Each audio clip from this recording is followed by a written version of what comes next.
Hey, everybody, welcome to the Brand Blueprint. And we have no one other than the man, the myth, the legend, David Mcknight on. David, welcome to the Brand Blueprint podcast. Thanks for having me. For sure. And so I came across you because I saw you were doing an event in Nashville, which was with Tom Hagen and some other people. So I was very intrigued by that. And then as soon as I got done on Google, obviously I tapped into YouTube, and there you were with the video with my one of my good friends, my best friend, Cody Askins. You were sitting across from him doing a podcast. And so I was like, start doing some research. And I was like, man, this is one of the most intelligent, insightful people in the financial space. And I hope I can get a chance to learn a little bit from you. So that's what we're hopefully going to run into today. So take me back. Who is David Mcknight and how did we get here? Well, that's a long story. I graduated from BYU in 1997 and went right into the financial services industry. I've never done anything but financial services post college. And back in about 2009, I would say, I started to develop a presentation. It was a whiteboard presentation. It talked about three basic types of investment dollars: taxable, tax deferred, tax free. I would draw these boxes up on the whiteboard and say, look, you've got all your money in taxable and tax deferred, Mr. and Mrs. Client. You got to get that shifted to tax free. It was a presentation that literally took like 2 minutes. And as time wore on, I would continue to do that presentation. I'm very persistent. I'm like sort of like the anti-ADHD. I stick with things like for insane periods of time, right? And every time I gave that presentation, it got a little bit better. Something would fall out of my mouth and it would sound right. So I'm like, client reacted well. I think I'm going to try that in the next presentation. And if it continued to land well, I would include it in the presentation. And that whole honing and refining and winnowing process over about 15 years really honed and refined the presentation to the point where every word was just dialed in and it was field tested. And so backing up a little bit in 2013, I decided to commit that entire presentation to book format. Basically disgorged that presentation onto the paper, and in about a week, I'd written a book called The Power Zero. Threw it out on Amazon, crossed my fingers, and people started to buy the book. It sold about 400,000 copies. And spawned somewhat of a retirement revolution, number of sequels. Very fortunate to be part of it, and just crisscrossing the country trying to raise a warning cry about why we believe that tax rates in the future are likely to be dramatically higher than they are today, and what Americans can do to sort of shield themselves from those higher taxes. Yeah, that's amazing. And it's so funny that the internet is absolutely amazing, and how you can get aligned with people and cross paths in such a different format. Like, I just came across you maybe 2 weeks ago, but the exact presentation that you're talking about, I know a little bit of a version of that because I worked at Northwestern Mutual. And so whenever I got a client in the office, the three buckets was the first thing that we talked about. And so as soon as you said that, I was like, oh, I've heard that somewhere. I was like, oh, one of my mentors, Coleman DeGeorge, he taught me that presentation, and I was able to help a bunch of families doing that, which was super cool. And so for you to take that presentation and turn it into a book, The Power of Zero, I'm curious for the average listener out here to talk a little bit about the book. What are some things in that book that most Americans don't know that they probably should look into if they haven't heard about this book? Well, a lot of people don't realize that our country's on a pretty unstable fiscal trajectory. We have huge unfunded obligations for Social Security, Medicare, Medicaid. And I'm not talking about, like, some people have a hard time wrapping their brain around this number. We have what's called a fiscal gap of $239 trillion. That means that in order to deliver on everything that we've promised to the American people, but we can't afford to pay, we'd have to have $239 trillion sitting in a bank account today, earning treasury rates, to be able to deliver on all the promises that we've made to Americans for Social Security, Medicare, Medicaid, costs of running the federal government, servicing the national debt. All these things cost money, and we don't have enough of it. And so shortly, the federal government's going to need huge infusions of cash, and they're going to start looking at in all quarters to raise revenue. And one of the places they're going to look at is, the 35 to 40 trillion dollars that Americans have squirreled away in tax deferred retirement accounts. Those are accounts for which they got a tax deduction when they contributed money to those accounts. And they postponed the payment of those taxes to a point in the future because they were told the tax rates when they retire are likely to be dramatically lower than they were during their working years. Well, experts are starting to predict that that's exactly diametrically opposed to what is likely to happen and what is likely to play out. Experts are now predicting, David Walker, a former comptroller general of the federal government, predicted, this is back in 2010, this is before we had $34 trillion of debt, this is back when we only had $10 trillion of debt. He was predicting that by 2030, tax rates would have to double, and every year that went by beyond 2030 where we didn't double tax rates, then the fix on the back end was even going to be even more dramatic, more aggressive, more draconian, right? And so Americans are just sort of need to wake up to this idea, and that's what the book is about. Wake up to the idea that tax rates are not, in fact, likely to be lower in their retirement. They're likely to be much higher than they ever thought possible. And that should therefore change the calculus around how people are saving for retirement and the types of accounts within which they're saving money. Yeah, that's so good. And I think that like the more we can have conversations and educate the American people about the past so that they can understand things that are happening in the future, but more importantly, to understand simple concepts of things that, again, just the basics, right, can radically change someone's trajectory and in the generations to come. So thanks for doing that. I live in Nashville, and like I remember being a financial representative and having conversations with people about trying to get them to focus on retirement and life insurance, specifically whole life insurance. And it was always term and invested difference, right? So we're in this town where Dave Ramsey's concepts are, you got to wrestle someone down to get a little bit more. And then I saw you create a video that kind of wanted to educate people on some of the things that may have been misunderstood there. And when I saw that, I was like, okay, this is somebody that's really smart and bold at the same time. And so I'm curious on, with saying like, IULs may be not for everybody, or, the word we throw around nowadays is a scam, that may have been some misunderstandings in regards to that. So what's kind of your stance on is an IUL for most people, or what are your thoughts on that in regards to having something to hedge against the market and use for retirement? Yeah, I think for people that are younger than 50, IULs, cash value life insurance, can have a very interesting application. One of which is what I call a volatility shield. Other people call it the volatility buffer. And here's basically how it works.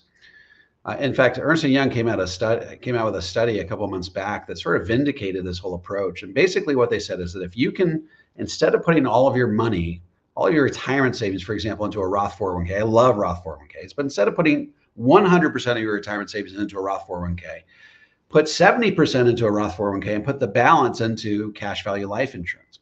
And if by retirement, you can save between 3 to 5 years worth of living expenses in that cash value life insurance, and then in the first 10 years of retirement and the year following a down year in the market, you can pay for your living expenses out of your cash value life insurance. That gives your stock market portfolio a chance to recover before you take further distributions. And that can actually raise your sustainable withdrawal rate in retirement to as high as 8%. We talk about Dave Ramsey. He's, you're in the home turf of Dave Ramsey.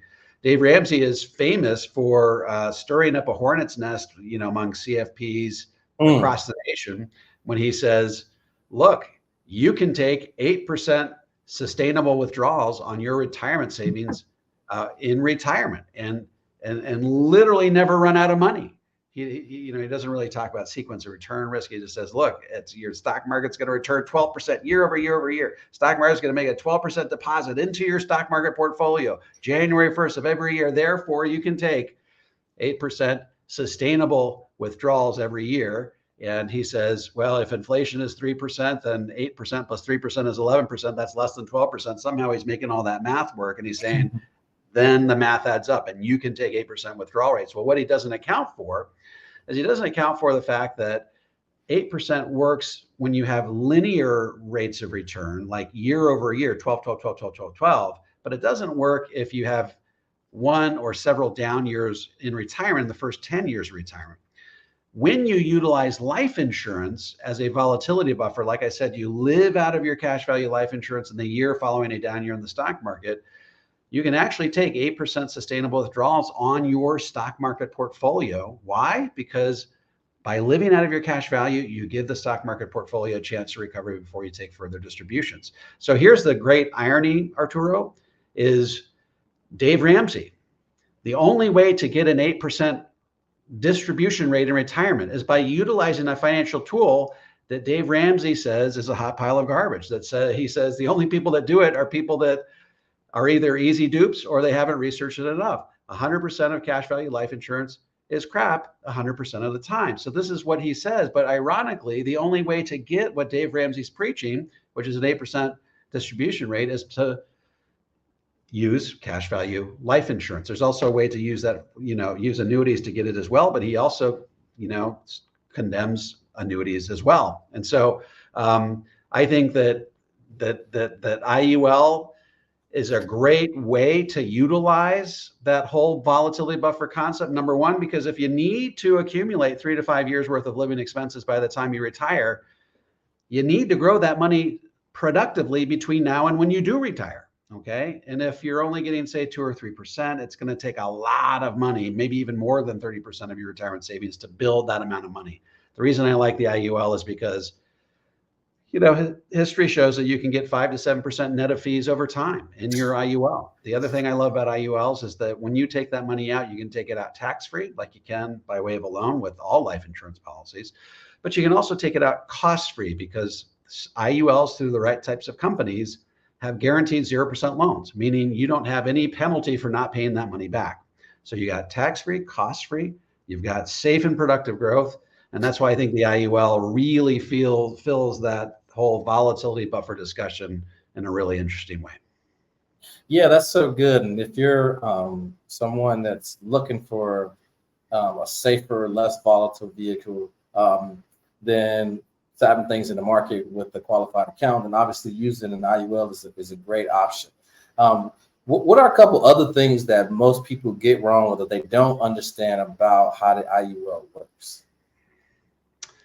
A lot of times Dave Ramsey, and I hate to keep harping on Dave Ramsey, but you are in Nashville after all, so listeners probably hear about Dave Ramsey all the time. Dave Ramsey has this whole thing where he says that, whether it's IUL or whether it's whole life, he really loves to harp on the expenses. He says, look, you're gonna, and that's frankly every financial guru, Suze Orman, Clark Howard, Ramit Sethi, they all talk about it's a scam. Why do they say it's a scam?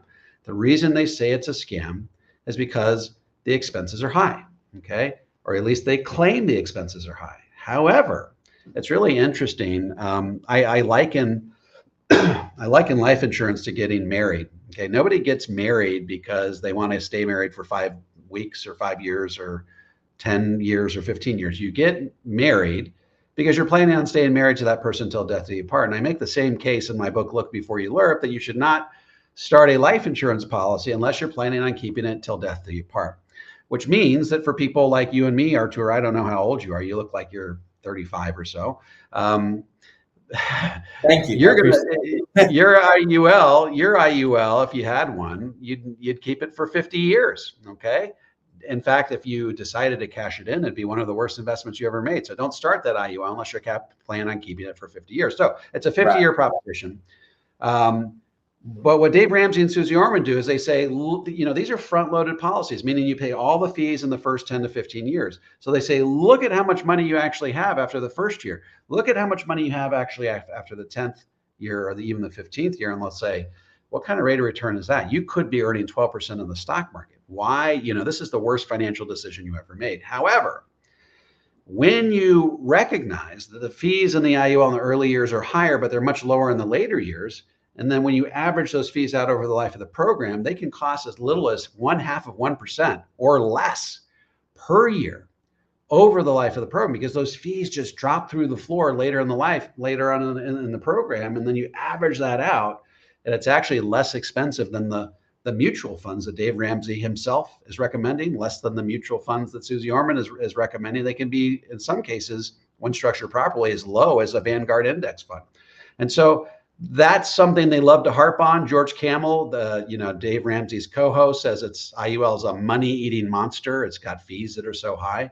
But really, if you have a long-term perspective, and by the way, you shouldn't do this program if you don't have a long-term perspective.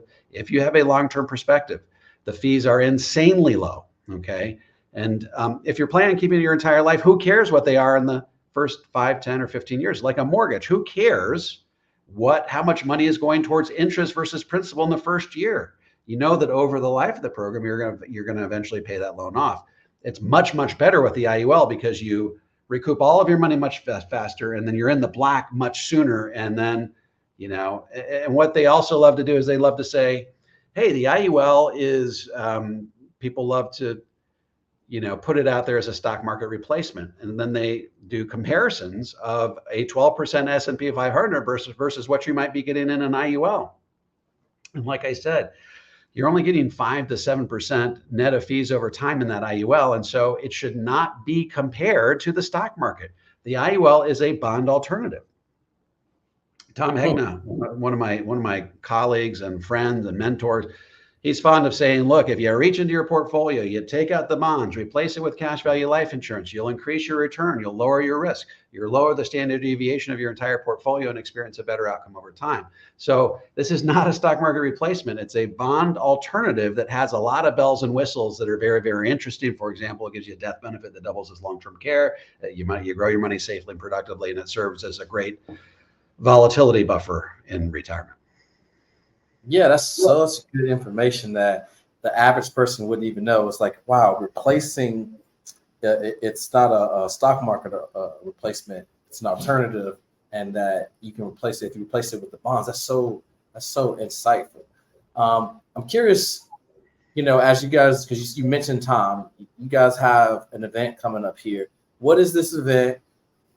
How did this come about? What made you want to be a part of this? And what are you guys going to be doing at this event here in Nashville?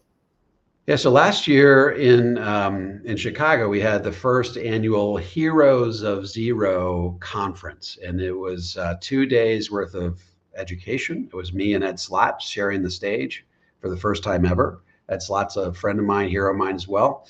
And it was such a hit. It was so well attended. We decided to do it this year. And this year we want to do something historical and unprecedented. So we, 3 of my friends and colleagues and fellow mentors, Van Miller, what we like to call Van Miller, the Michael Jordan of the life insurance industry. Tom Mcknight, he's sort of the father of guaranteed lifetime income. He's he's been in 80 million homes on PBS talking about the importance of guaranteed lifetime income and all the benefits that can impart over the course of a 30-year retirement.